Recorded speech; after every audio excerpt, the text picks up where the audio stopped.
조갑제 TV 시청자 여러분 안녕하십니까? 2023년 12월 27일입니다. 제가 기자 생활을 통해서 또는 이 애국 운동을 통해서 만들어낸 말이 유통되고 있는 게 몇 개 있습니다. 보수는 분열로 망하고 좌파는 자충수로 망한다. 뭉치자, 싸우자, 이기자. 태극기로 뭉치고 헌법으로 싸우고 진실로 이기자를 줄여서 뭉치자, 싸우자, 이기자라고 했습니다. 그러면서 보수는 누구냐? 바로 대한민국 세력이다. 대한민국 세력은 어떻게 해야 되느냐? 김일성 세력에 반대하면 다 우리 편으로 봐야 된다. 대한민국에 반대하지 않으면 다 우리 편으로 봐야 된다.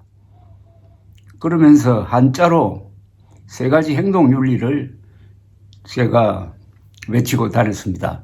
첫째가 대동단결, 두 번째가 백의종군, 세 번째가 분진합격이다.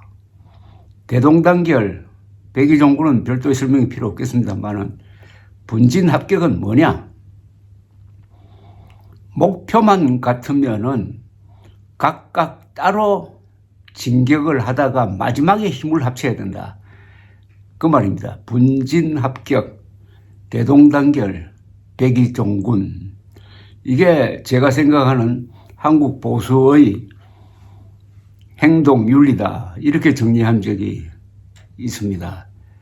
그러나 기존 한국의 보수가 지금 상당히 어려운 처지에 놓였습니다. 그것을 증명하는 게 뭐냐? 유일한 보수 정당 국민의힘이 스스로의 노력으로 당 내에서 대통령 후보를 만들어내지 못하고 바깥에서 그도 한때 한국의 보수 세력 실을 말리려고 했던 윤석열 전 검찰총장을 영입을 해서 대통령으로 만들었습니다. 그리고 요사이는 당이 위기에 처했다고 판단하니까 한국의 보수와는 아무 관계가 없었던 그것 또한 윤석열 대통령의 부하로서 보수의 실을 말리는 수사를 했던 한동훈 전 법무장관을 비상대책위원장으로 모셔왔습니다. 그렇다면은 한국의 보수 정치 세력은 자생 능력이 없다. 스스로의 힘으로 후계 세력을 키우는데 실패했다. 그래서 외부에서 오히려 보수의 적대적인 그 사람을 모셔와가지고 지도를 청하고 있다. 이게 한국 보수 세력의 현주소다. 이렇게 정리하면 좀 비참해지는 느낌이 들 겁니다. 또는 이런 자기 모순이 어디 있느냐. 과거를 아마 돌아보기 싫을 겁니다. 그러나 이게 사실에 가까운 것 아니겠습니까?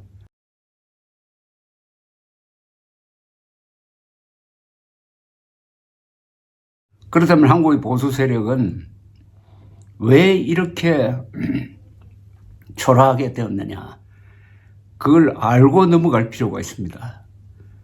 첫째, 한국의 보수는 어떤 세력이냐 하면은 바로 대한민국의 민족사적 정통성을 계승해서 지켜가는 세력입니다.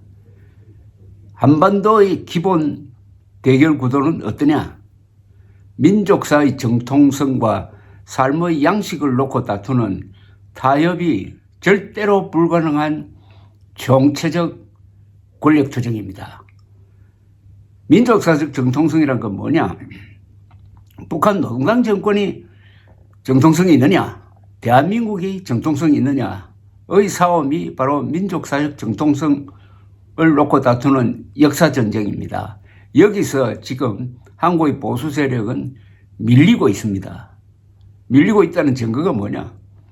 육군사관학교에 공산주의자 홍범도 흉상을 설치해 놓고 그걸 제대로 치우지도 못하고 있는, 그게 바로 역사전쟁에서 밀리고 있는 겁니다. 역사전쟁의 핵심은 김일성 세력이냐 대한민국 세력이냐의 대결입니다. 그리고 삶의 양식을 놓고 다투는 이념전쟁, 체제전쟁에서는 우리가 이기고 있는 것이 분명합니다. 그러나 최종 승리는 민족사적 정통성이 바로 삼국시대, 신라의 삼국통일, 고려, 조선, 대한민국으로 이어진다는 이 민족사적 정통성을 확인하고 북한 농당 정권은 민족사의 이단 세력이다 하는 것을 분명히 할 때 역사전쟁에서 이기게 되는 것입니다. 역사전쟁이 어떻게 보면 최종 전쟁입니다. 그런데 이 모든 것의 출발점은 자주국방입니다. 대한민국은 핵무장한 북한 노동당 정권과 대결하면서 우리의 자유를, 번영을 지켜내야 할 입장에 있습니다. 이스라엘과 똑같은 안보적 위기 속에 놓여 있습니다. 그러나 한국의 보수 세력은 안보 문제에 대한 고민을 거의 하지 않습니다. 대통령, 국방장관, 안보실장 정도만 할 겁니다. 왜 그렇게 됐느냐? 한미동맹입니다. 한미동맹에 맡겨놓고, 주한미군에 맡겨놓고, 미국의 핵 우산에 맡겨놓고, 우리는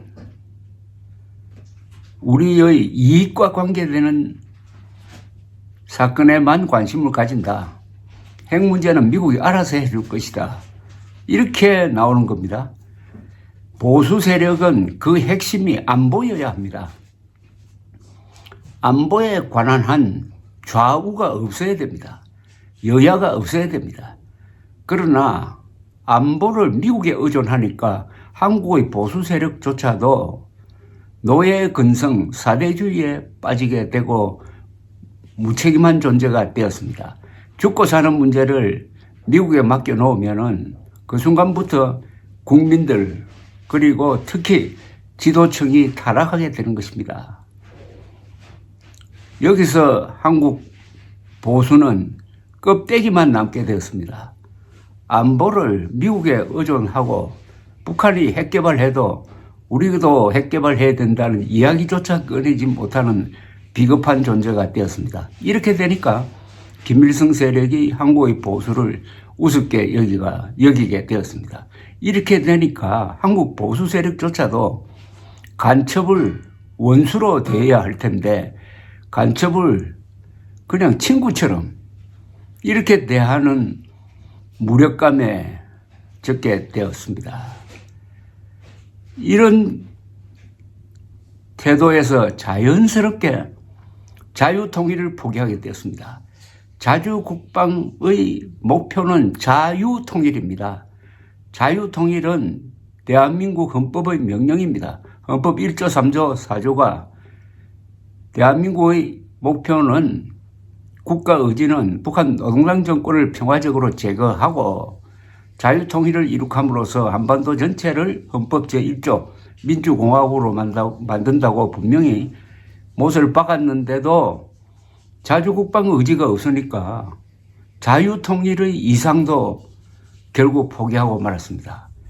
헌법은 자유통일을 국가의 존재 이유, 아니 목표로 만들었는데 자유통일을 하려면은 자주국방을 해야 되고 그러려면은 힘이 든다, 희생이 필요하다, 용기가 필요하다, 그건 싫다.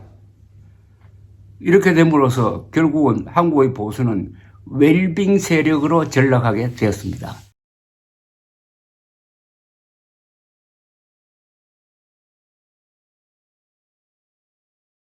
웰빙은 뭡니까? 국가의 문제, 공동체의 문제는 포기하고 오로지 나만 잘 되는 거, 나는 손해를 안 보겠다. 이기주의자로 변하고 말았습니다.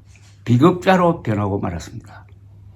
그 다음에 세 번째, 한국의 보수 세력이 범한 크나큰 과오가 있습니다. 그것은 한글 전용으로 가면서 한자를 포기한 겁니다. 지난 40년 동안 한자를 포기함으로써 한국어가 망가지고 말았습니다. 한국어는 한자와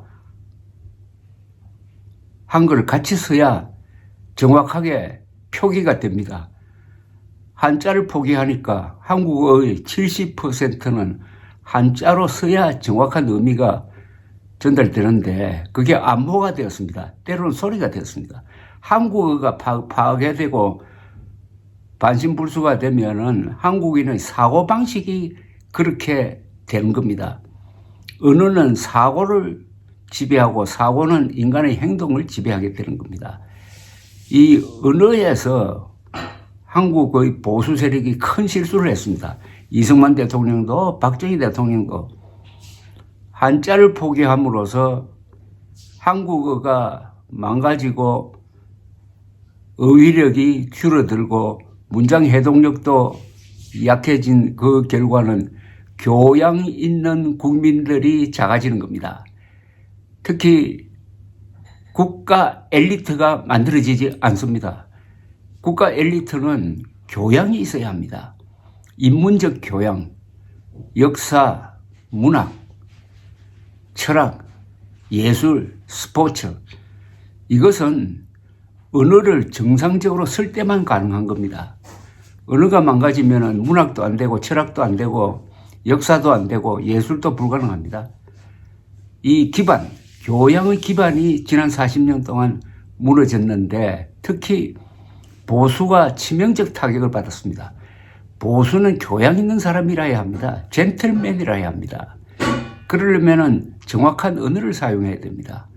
한글 전용으로 감으로써 보수도 결국 교양의 수준이 좌파와 같아지고 말았습니다.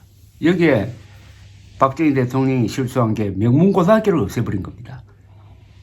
인재는 명문고등학교에서 만들어집니다. 감수성이 가장 발달해 있을 때, 마음이 순수할 때, 그때 인문적 교육의 바탕을 심는 것이 세계 어느 나라든지 공통적인 교육의 기본입니다. 그런데 명문고등학교를 없애버리니까 앞으로 엘리트의 산실이 아마 사라진 그 효과가, 그 나쁜 효과가 서서히 나타날 것입니다. 즉 자주국방 포기, 자유통일 포기, 한국어의 위기, 한자 포기, 한글 전용으로 인한 한국어의 위기, 그리고 명문고등학교를 없앰으로써 큰 인물이 될 수 있는 바탕이 지난 40년 동안 약화된 것. 이 모든 영향을 오롯이 받은 세력이 바로 보수 세력입니다. 보수 세력은 그 나라의 전통과 그리고 미풍양속을 이어가면서 사람 한 사람 한 사람이 젠틀맨이 되고 큰 인물이 되는 그런 분위기 속에서 보수 세력이 뿌리를 내리고 그 보수 세력이 그 나라의 지도층이 되어야 그 나라가 안정되는 겁니다. 이른바 진보나 좌파도 필요합니다. 그러나 그들이 국가 지도부를 맡게 되면은 반드시 문제가 생깁니다. 야당으로 존재하는 것, 소수자로 존재하는 것은 괜찮아요. 그런데 한국의 보수 세력의 덕목을 스스로 포기함으로써 결국은 좌파와 평준화가 되고 말았습니다. 그 극단적인 예가 바로 음모론이죠. 부정선거 음모론이 대표적이지만 그 이외에도 많지 않습니까? 광주 사태 때 600명의 북한군이 들어왔다든지 청와대까지 땅굴이 들어왔다든지 박원순 시장 믿다고 그 아들이 가짜 신체 검사를 해가지고 병역 기피를 했다든지 하는 이런 야비한 음모론에 넘어가는 것은 국민들이 교양 부족으로서 분별력이 망가졌다는 증거고, 이게 보수 세력을 약화시켰습니다. 원래 좌파는 계급투쟁론자들이므로 교양이 없어도 돼요. 아니, 교양이 없는 좌파야말로 더 잘 싸웁니다. 그러나 보수는 교양을 상실하면은 좌파보다 못한 존재가 된다 이거죠. 왜냐? 좌파는 권력 투쟁에 대한 집념은 우파보다 훨씬 강합니다. 그들의 존재 목적은 계급 투쟁론을 이용을 해가지고 정권을 잡고, 한 번 잡은 정권은 절대 포기하지 않는다는 겁니다. 그러려면은 항상 좌파는 소수로 출발하지만은 정권을 잡는 게 우파를 분열시켜 버립니다. 그러면 30%로도 정권을 잡을 수가 있습니다. 그러니까 지금 부정선거 음모론을 주장하는 자들이 우파를 분열시키고 있습니다. 이건 좌파 전략에 딱 들어맞는 거죠. 부정선거 음모론이야말로 자주국방을 포기하고 자유통일을 포기한 우파가 얼마나 타락할 수 있는지를 보여주는 증거입니다. 자, 여기까지 왔습니다. 그런데 어제 한동훈 비상대책위원장이 꽤 좋은 연설을 했습니다. 그러나 그 연설에도 보면은 자주국방, 자유통일이라는 단어 자체가 없습니다. 그런 연설에 한국의 위기를 지적해달라고까지는 제가 요구하지 않겠습니다. 한동훈 비상대책위원장은 여당이 왜 선거에 이겨놓고, 그것도 지방선거, 대통령선거 이겨놓고 왜 비상대책위원장이 필요한지, 왜 자신이 세 번째 비상대책위원장이 됐는지에 대해서는 설명이 전혀 없습니다. 비상대책위원장이란 자리는 갑자기 무슨 천재지변이 난다든지 전쟁이 나가지고 정상적인 방식으로는 당을 이끌 수 없을 때 하는 조치입니다. 그런데 지금 나라가 그렇습니까? 아니잖아요. 그러면 왜 이렇게 되느냐? 국민의힘과 윤석열 대통령이 하고 있는 이 정치에 큰 문제가 생겼다는 건 아닙니까? 그 문제에 대한 진단은 어제 전혀 없었습니다. 다만 이재명 운동권 세력, 민주당 운동권 세력의 특권을 이번 기회에 청소해야 된다는 명제를 하나 분명히 걸었어요.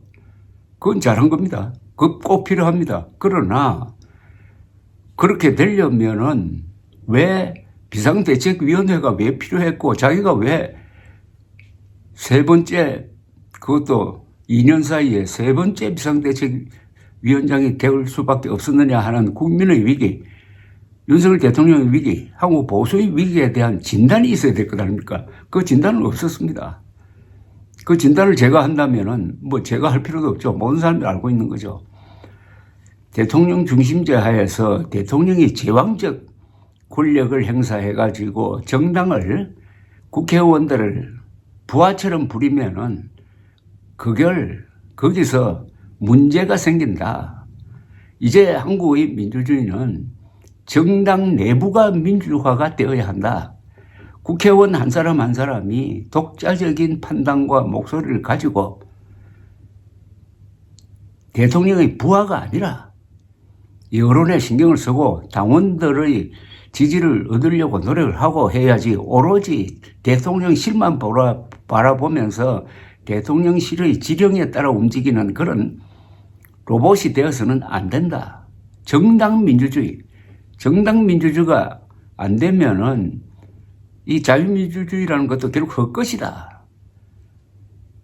여기서 윤석열 대통령과 국민의힘이 크나큰 잘못을 저질렀고, 그게 국민의 눈에 선하게 보입니다.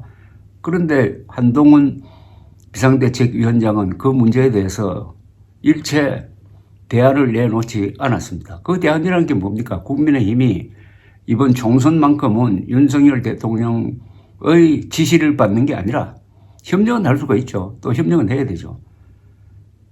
독자적으로 유권자를 바라보면서 공천도 아주 합리적 기준으로 만들고 해가지고 진정으로 민주적 정당으로 재탄생하면서 그 힘으로 총선에서 국민들의 심판을 받는 그런 방향에 대한 언급이 없었습니다. 다만 오늘 이준석 전 국민의힘 대표가 신당 창당을 선언한다고 합니다. 이준석 전 국민의힘 대표가 지난 2년 동안 기치로 내걸었던 것은 윤석열 현직 대통령을 비판하면서 국민의힘이 내부적으로 민주화가 되어야 한다. 국회의원은 대통령의 부하가 아니다. 선당 후사란 말도 틀렸다.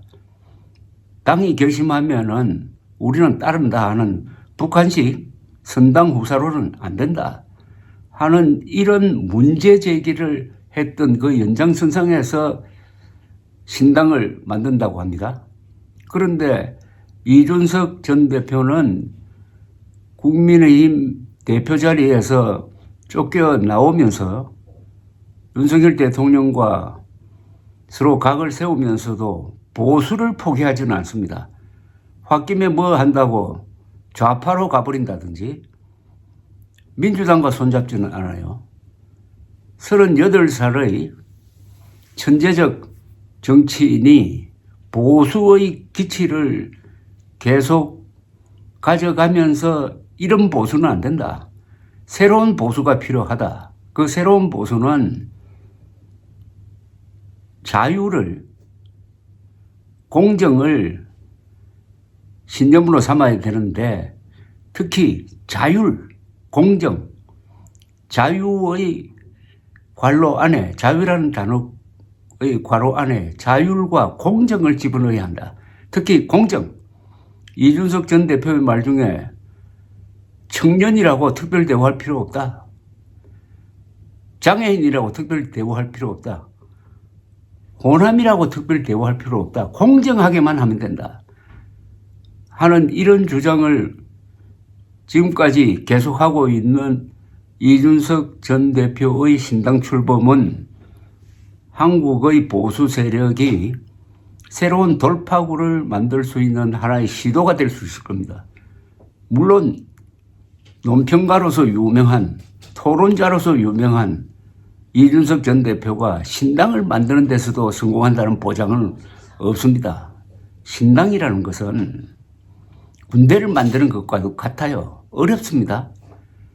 그러나 이런 시도 자체는 막다른 골목에 처한 한국 보수에 자극을 주고 경쟁 마인드를 도입하는데 하나의 기폭제가 될 것이라고 판단된다면은 한동훈, 이준석과 같은 38살 그리고 50세의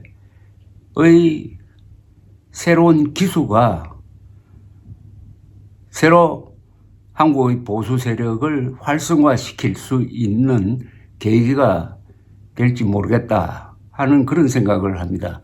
제가 이야기를 하다 보니까 한국 보수가 여기까지 몰락해간 그 원인을 설명을 했고, 그러나 한동훈, 이준석이라는 새로운 얼굴이라고 그럴까요? 기수가 나타났으니까 또 다른 기대를 갖게 만든다는 그 가능성까지 같이 곁들여서 설명을 드렸습니다. 오늘 이준석 전 대표가 연설을 할 텐데 그 연설을 들어보고 한동훈 위원장의 연설과 비교해서 여러분들에게 한번 또 설명을 해드리겠습니다. 감사합니다.